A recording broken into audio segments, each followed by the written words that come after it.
Hello everyone. তো দেখো, এবছরের প্রথম এঁচোড় এসেছে আমাদের বাড়িতে।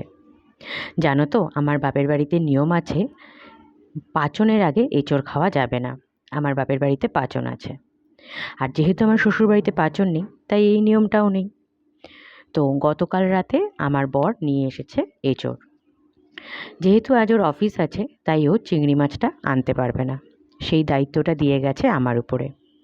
বলেছে পাড়ায় ভ্যান এলে, মাছের ভ্যান এলে চিংড়ি মাছ কিনে তবে কিন্তু এঁচোড় করবে। চিংড়ি মাছ ছাড়া কিন্তু এঁচোড় করা যাবে না। তো দেখো, পাড়ায় মাছ কাকু এসেছে, তাই আমি যাচ্ছি চিংড়ি চিংড়ি মাছ মাছ হবে? কিনতে। চিংড়ি মাছ কত গো? 25 টাকা সব একদম। দাও খুব ভালো তো।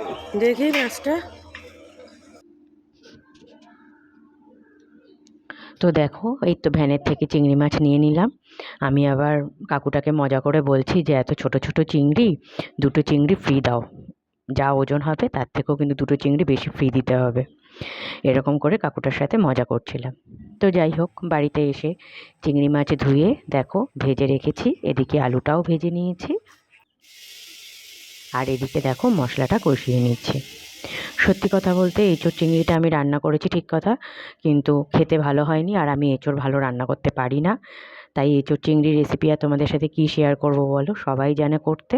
এই হলো রান্নার ফাইনাল লুক।